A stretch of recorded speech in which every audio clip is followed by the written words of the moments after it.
Hello everybody, Zeidoktor here, and this episode of the Typical Manga Review is dedicated to My Hero Academia. Chapter 130, Listen to the Real Truth. Or, to use Domini's box description, Domini's box, Demand the Whole Truth. Either way, we open up with Night Eye and Bubble Girl watching Chisaki's mansion base. It's like, they might be weak now, but it's nothing less than you expect from Yakuza. It's got high fences, very few windows, pretty good digs. I noticed it's been a week and a half since they began watching, and there's even less people going in and out than usual. Bubble Girl gets a phone call when she gets a yells out of stock. What? It's Million. It seems they made contact with Chisaki.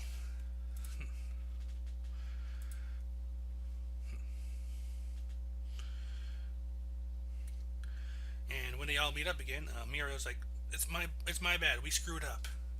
I never would have guessed that it would turn into one of those bumping into the transfer student at the intersection moments." But Night Eye points out that this is actually his error. Like if he'd used his foresight to watch the two of them beforehand, this could have been prevented. In any case, he is glad they're okay, and if he'd made a wrong move and he'd gotten suspicious, it could have gotten really dicey. Oh, no, that's Bubble Girl.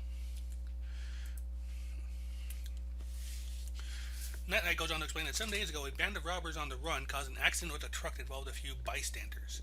Those bystanders were Chisaki and other members of the Eightfold Cleansers, or whatever name you want to be using here. And yet, there were 0 casualties. The robbers reportedly passed out from excruciating pain, but for some reason were left with no wounds. On the contrary, even the various ailments they'd been suffering from, such as cavities or rheumatism, were totally cured. It's logical to think that it's the works of Chisaki's quirk, but nevertheless, since there were no injuries and the villains were apprehended, he ended up not committing any actual crimes.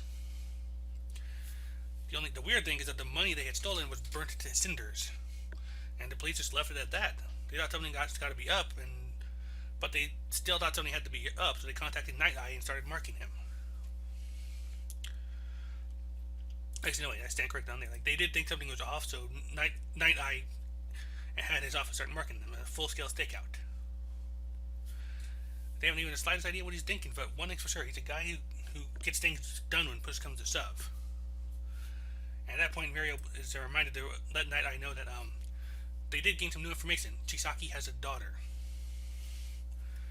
And that was like he called her Eri, and her arms and legs were all wrapped with bandages. She was really frightened. And even though he doesn't know what the circumstances were, she was crying for help. And he wishes out loud they could have somehow taken her into custody, but Night Eye's like, don't start getting arrogant thoughts into your head. If you try and rush everything, you'll surely fail. If you grew impatient and chased after them, they'd only run further out of your grasp. You aren't so special that you're able to save every person who wants to be saved right then and there. First, you must predict what your opponent's goal is, and after completing a thorough analysis, you must make flawless preparations for every possible situation. You cannot possibly save everyone with will alone. This world is not so easy. The truly intelligent villains conceal themselves in the darkness. There are cases in which you must bide your time. You do well to remember that. You two are to return to the office for today. And he takes Bubble Girl and they keep on going. And Deku's narration notes that leaving with an unpleasant taste in his mouth, his first day of internship work study ended in a flash. Come Monday, Bakugo and Todoroki are pretty banged up because apparently their extra training is fairly Spartan, which seems contradictory given what at least Bakugo probably failed at. But whatever.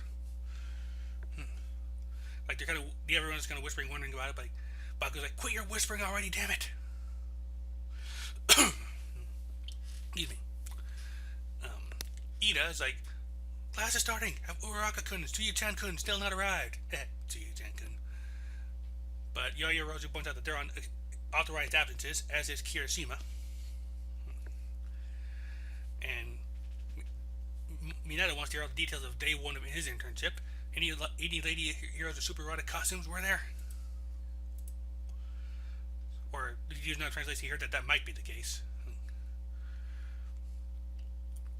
And Ashi's like, how much time are you spending with them? Take me with you. Bakugo's just pissed over the fact that they're talking about how Deku's already still a step ahead of him. Deku, however, is preoccupied. He's feeling more and more depressed over what happened there, over everything that happened that day. Like he couldn't concentrate on during lessons, even the physical lessons, like having him getting fished out of the water. With the race pointer pointing out like, if you can't deal with both lessons and internship, you're going to quit Midoriya. Like at this point, Deku decides he can't let it stay like this, and so he seeks out All Might, who's apparently out jogging. Like, and he actually is just jogging, just kind of normally, but Midoriya comes charging at him. For Midoriya, my boy has come. How did you know I was here? Damn it, Coffee couldn't have waited for that moment. That would have been perfect. Anyway, at this point, Midoriya calls out All Might on keeping things from him. That about Night Eye knowing about One for All. That Miria was a candidate for a successor. Did you know all of that? Why didn't you tell me anything? But All Might wonders if there's even a reason to. At which point, in full one page, about 3/4 page glory, Deku screams out, "Of course there was!"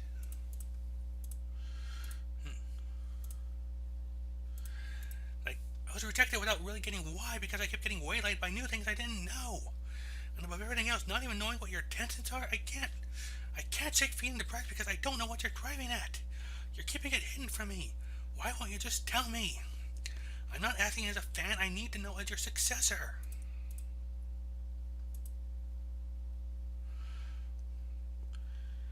And All Might thinks about this for a second. It's like he realized he didn't think telling the story would benefit, but you really still want to hear it? It'll benefit me a lot more than keeping it a secret, Will. No regrets. At this point, he goes in. Originally, All Might explains that originally Night Eye was a huge fan of his, and at the time, All Might had a rule that he would not take in any sidekicks. But he was incredibly persistent, and I finally broke down and let him in. And so we were active as a team for about 5 years. His physical abilities weren't all that impressive, but he supported me as the brain of the operation. And Deku does know this. He took on a supporting role as you fought on the front lines, and from what I understand, the two of you got along quite well. Indeed, but 6 months ago we dissolved our partnership due to my injuries, and because of differences in our values. And we flash back to Night Eye telling All Might that he's pushing himself too hard and that he needs to retire. We see All Might still in the hospital, like still banged up, somewhere in like a weird little cross between super form and skinny form. And he's saying that he's been seeing on news that people are searching for him, and if they're waiting for my return, I have to go. Like if you continue on as a hero with your body in that state, it will only become more painful for all the parties involved. Your respiratory system has been irreparably damaged. Things won't go smoothly for you like they did before. For the sake of the peace of which you yourself desire, you should retire and let your legend live on. Nedu, this principal, is like, you're free to search the school as much as you'd like for a One for All successor. You've already done more than enough. You should return to your fluffy bed and get a much needed quiet sleep.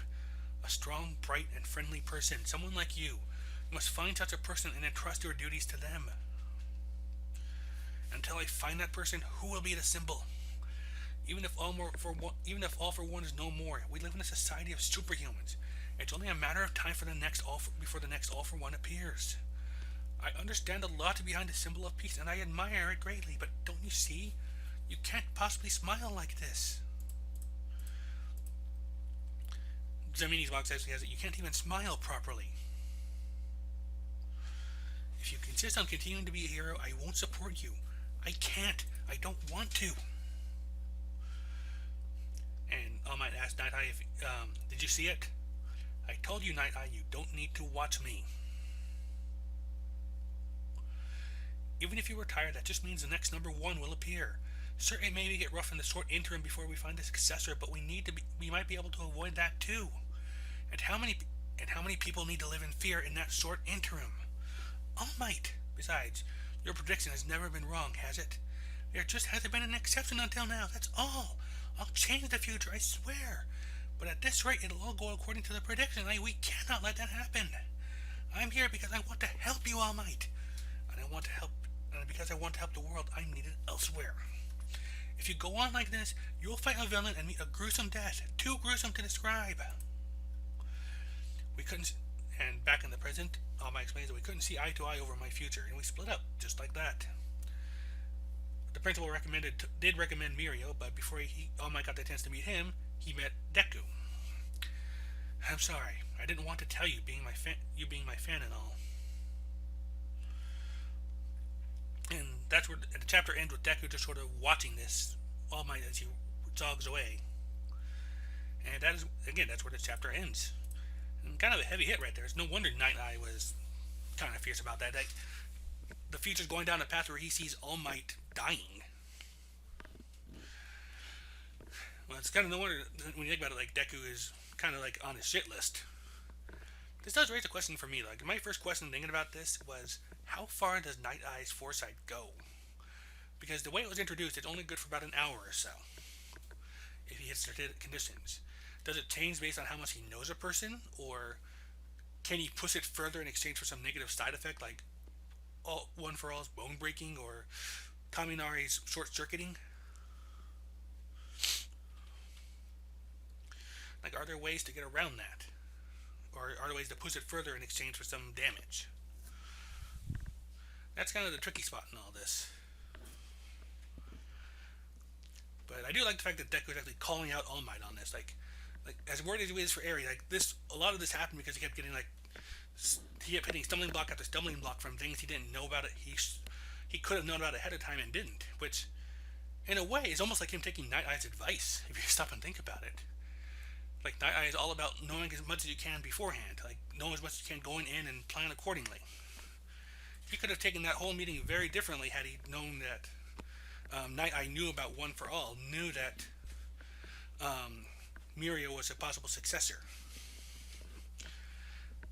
We might not even chosen Night Eye for his job for this had he not known about it, or had he known about all that. And I need to like the little scene with Night Eye as well. Like I said, like it's kind of fits with what I've really seen of like everything we've seen of him, kind of described as a hard ass, like very strict, very stern, but not uncaring. I mean, just the fact that he's big on humor kind of suggests as much, but it's clear that he's as big an All Might fan as Deku is. Like, Deku probably would have done much the same thing had he been in that position.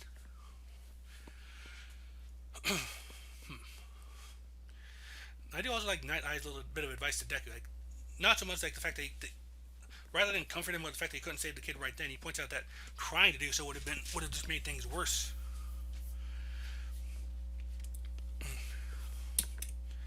Like, make it like you may only like in the real world you only get one shot, so you got to make it count.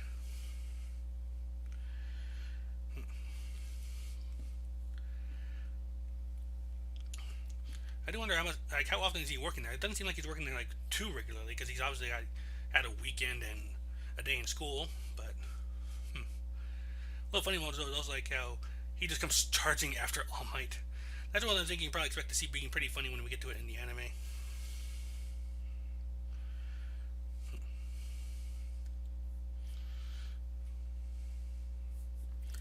I'm trying to think if there's anything else here. Like All Might, like it's hard to really sympathize with him on not telling Deku. It keeps making me. I'm thinking back to Persona 3 for PlayStation 2. Like, there's a big crucial point where the characters learn a big crucial piece of information, and that one of their peers, one of their teammates knew about it, and tries to play it off as it didn't seem relevant when it's pretty damn relevant. It really is, especially since under most conditions, I might All Might could be justified like not saying anything about it just because it's not come up. It's why bring it up? But then it comes up. Like he specifically asks to see Night Eye. At that point, he knows. And I think Deku actually makes a point here now that I think about it. Like All Might hasn't quite made the leap from looking at Deku as a big fan and versus a successor, or at least he always saw Deku as both. But I'm trying to think how to phrase this. Like he saw Deku as a fan first and a successor second, and Deku's pointing out that that's kind of causing more harm than good. Like he's keeping things out away from Deku that he should know because he's the successor, but that All Might's keeping it from him because he's a fan. And it's been noted that All Might doesn't have like the best scraps on being a teacher, though he is slowly improving, so that's a good sign.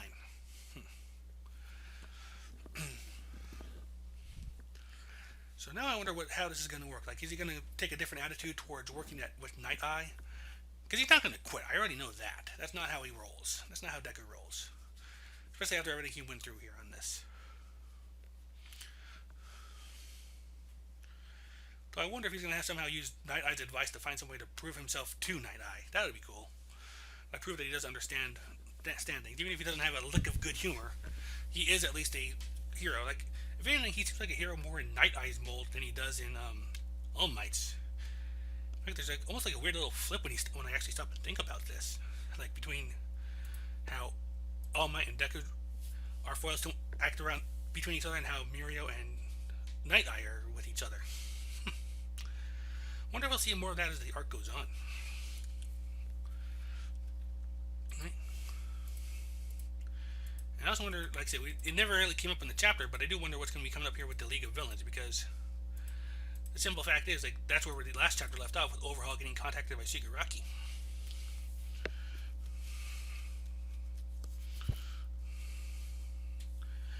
So that's definitely going to be something to kind of look into later. And that actually might give Deku something to work with, because he's met Shigaraki. He knows how Shigaraki works better than Night Eye and them do. So definitely something to see there.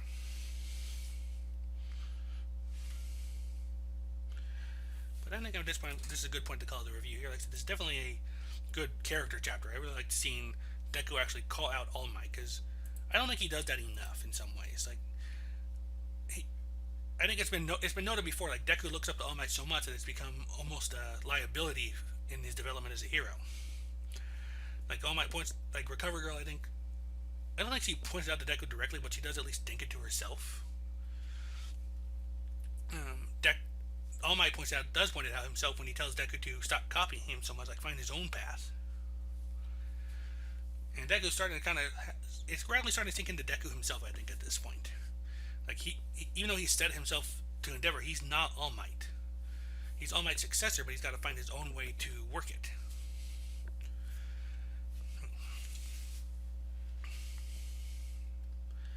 So yeah. With that, I'm going to go ahead and conclude the review here. Once again, it has been My Hero Academia, chapter 130, Demand the Whole Truth. And until next week, have a good time, and bye-bye.